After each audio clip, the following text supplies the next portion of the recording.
আসসালামু আলাইকুম জিএসএম ভাইরা, কি অবস্থা? নতুন একটা চার্জিং এর সলিউশন নিয়ে আসলাম, খুবই আনকমন একটা ফল্ট। তো এই যে আমি চার্জে লাগাইলাম, দেখেন চার্জে লাগাইছি, ইন্ডিকেটর শো করছে, আমার লোগো আসছে, লোগো দেখাতে হইব, লোগো আসছে। এবং আই চার্জারে দেখেন, আমি যদি দেখাই এখানে 0.6 দেখেন, এই যে এখানে পার্সেন্টেজ শো করে 0.6, আর এখানে দেখেন 0.6, কিন্তু এটার চার্জ বাড়ে না। তো আমরা এটা ট্রেসিং করব, কিছু ট্রেসিং আমি করে রাখছি, তারপরে আপনাদের দেখাইতেছি যে কি কি ট্রেসিং করা যায়, এখানে ফল্ট কোথায় পাইছি বা কোথায় কাজ করব ওইটা দেখাইতেছি। তো ঠিক আছে, আসেন আমাদের ক্যামেরার মধ্যে। তো দেখেন, এটা হচ্ছে ফোন। তো আমি এখান থেকে বোর্ডটা আলাদা করে নিতেছি।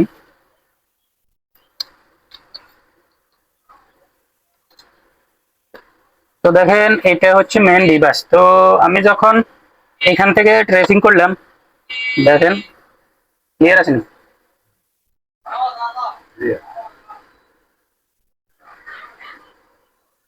তো আমি যখন এখান থেকে ট্রেসিং করলাম, দেখেন এখানে এটা হচ্ছে বিবাস, তো বিবাসের এটা হচ্ছে টেস্ট পয়েন্ট।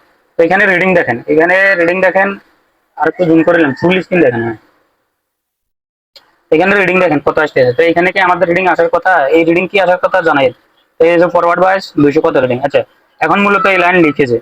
তো আমি যখন এই লাইন লিখেছে, এই লাইন দেখলাম যে এই লাইন কোথায় গেছে, যদি আপনাদেরকে একটু দেখাই, দেখেন এই লাইন আছে এখানে, ডাইরেক্ট ডিভাইস এখানে আছে, ডুয়েল ট্রানজিস্টর সেট এখানে আছে। এখন আমি আপনাদেরকে দেখাই, এই যে এটা কই, যে দেখেন এটা হচ্ছে আমার এখানে, দেখেন সেম জায়গা।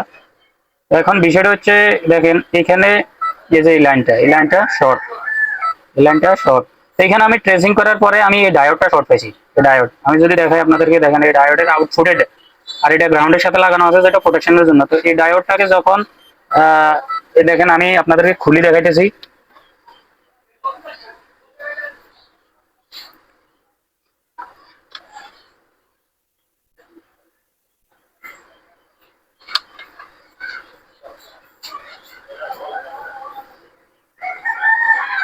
এইখানে যদি বলি, তো এই ডায়োডটা শর্টিং, মানে এই লাইনটা শর্টিং, এই ডায়োডটার কারণে ডায়োডটা শর্ট হয়ে গেছে। কিন্তু এখানে আমার ইনপুট বরাবরে আছে, এখানে যখন ইনপুট আছে এখানে, তখন এখানে আউটপুট হয় না, আউটপুট কম। তো আউটপুট যেহেতু কম, তো যেহেতু চার্জ হওয়ার কথা না। তো আমি ডায়োডটা খুলে নিলাম, আমি আপনাদেরকে চেক করে দেখাই। তো দেখেন এখানে আমি আউটপুটটা আবার একবার চেক করি। তো দেখেন এখন ঠিক আছে, 340 রিডিং আসছে, আর ফরওয়ার্ড বাইস 1000-এর উপর যাওয়ার কথা। তো দেখতেছেন এখানে 2000 প্লাস আছে।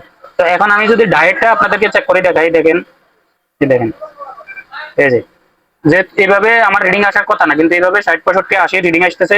আর আমার রিডিং আসার কথা এইভাবে, যখন আমি ফরওয়ার্ড বাইস এটাকে চেক করবো তখন আমার রিডিং আসার কথা। দেখেন এইখানে রিডিং আসার কথা, আমার এদিকে রিডিং আসার কথা, একদিকে রিডিং আসার কথা আমার 200 বা 150-এর উপরে, কিন্তু এখানে রিডিং আসার কথা দেখেন এই যে। তো বিষয়টা হচ্ছে, কোনোভাবে আমার ডায়েটটা শর্ট হয়ে গেছে। তো ডায়েটটা শর্ট হয়ে যাওয়ার পরে আমি যখন লাইনটা আবার চেক দিলাম, এই যে এটা ডায়েটের আউটপুট, তো দেখেন এখন ঠিক আছে।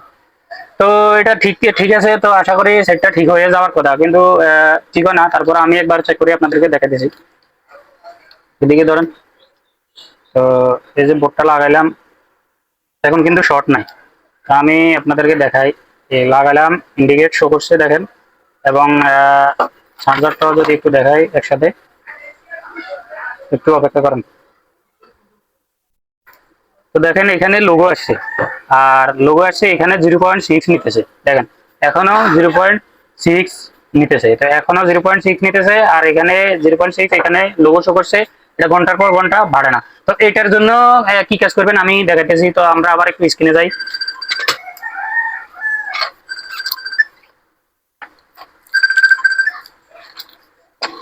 তো এটার জন্য কোনো কাজ করার দরকার নাই আমাদের। এই যে পজিটিভ চেঞ্জ আইসেন্স যে রেজিস্টারটা আছে, এই আইসেন্স রেজিস্টারটা, তো আমি এটা যখন চেক করলাম তখন এটাকে খারাপ পাইলাম, এটাকে খারাপ পাইলাম। তো আমি জাস্ট এটাকে চেঞ্জ করবো না, এটাকে চেঞ্জ ছাড়াই আমার কাজটা হয়ে যাবে ইনশাল্লাহ। তো দেখেন এখানে কাজটা করবেন কি, এখানে কাজটা করবেন জাস্ট এটাকে শর্ট করে দিবেন। আমি শর্ট করে দিতেছি, দেখেন এই। তো আমি এটাকে শর্ট করে দিতেছি, দেখেন তো আমি এটার ফল্ট কেমনে পাইলাম, কিভাবে ডায়াগনোজ করলাম, দেখেন এই যে আমার এই ট্রানজিস্টরে এখানে কত ভোল্টেজ আসবে, এই পিনে কত ভোল্টেজ আসবে, ডাইভার্সিটিতে কত ভোল্টেজ আসবে, এটার ইনপুট কত, এটার ইনপুট কত, এই দুটোটার আউটপুট কত, এবং এটা কেন লাগানো হয়েছে।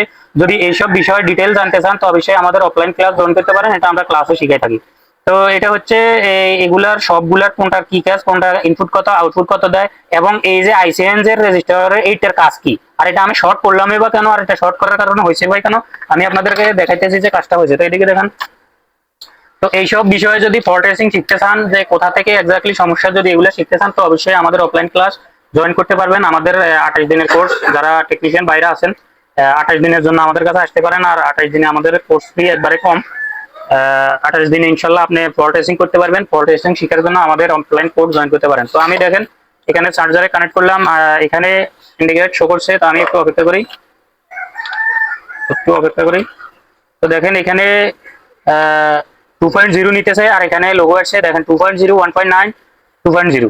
তো দেখেন এখানে আমার প্রপার এম্পিয়ার নিতেছে। তো লাইট বন্ধ হওয়া পর্যন্ত আমি একটু দেখি যে আমার এম্পিয়ার ডাউন হয়ে যায় কিনা। তো দেখেন লাইট বন্ধ হয়ে গেছে, তারপরে আমার 2.0 তে আছে। তো আশা করি কাজটা হয়েছে সম্পূর্ণ ইনশাআল্লাহ বুঝতে পারছেন। আর যারা না বুঝিয়ে থাকেন অবশ্যই কমেন্ট করবেন, আর যারা এইভাবে অ্যাডভান্স লেভেলের ডায়াগনোস্টিক শিখতে চান আমাদের অফলাইন ক্লাস জয়েন করতে পারেন। ঠিক আছে, ভালো থাকবেন, আসসালামু আলাইকুম।